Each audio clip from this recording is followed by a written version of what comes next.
Hello everyone, welcome to my Jafrin cooking. আজ আমি রান্না করব চিকেন বারবিকিউ অর্থাৎ চিকেন ভাজা। যে যেটাই বলেন না কেন, খেতে কিন্তু অনেক মজাদার। তো প্রথমে আমি মুরগিটাকে ভালো করে ছোটো ছোটো করে কেটে ধুয়ে পরিষ্কার করেছি।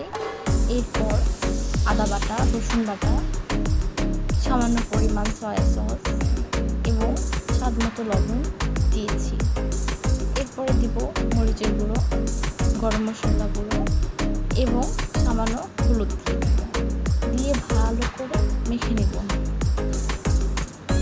আপনারা মাংস যত পরিমাণ মেখে নেবেন ততই তার স্বাদ দ্বিগুণ বেড়ে যাবে।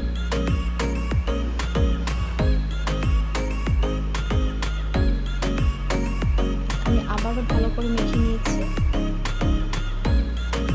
এবার বারবিকিউ সস দিব, বেশি না, সামান্য পরিমাণ দিলেও হবে। এইটুকু বারবিকিউ সস দেওয়ার পর আমি আবার মেখে নিচ্ছি। মেখে নেওয়ার পর আধা ঘন্টা আমি এটাকে রেখেছি।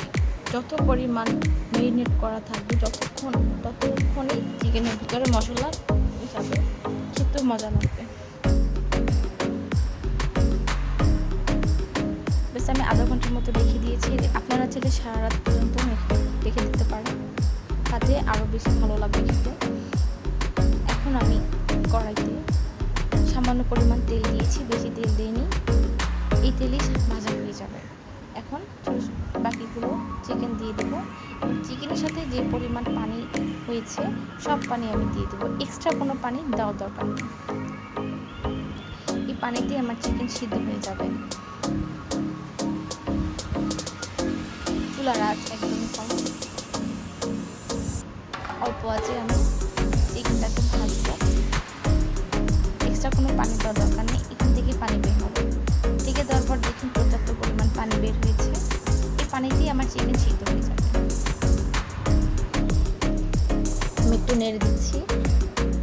পানিটা আমার শুকিয়ে এসেছে এবং একটু তেল বেরিয়ে এসেছে। এই তেলেই আমি চিকেনটাকে ভালো করে ভেজে নেব, আর কোনো তেল দেওয়ার দরকার নেই। চুলার পরিমাণ আঁচ একদমই কম, এই অল্প আছে আমি চিকেনটাকে ভেজে নেব, খুব ভালো করে ভেজে নেব।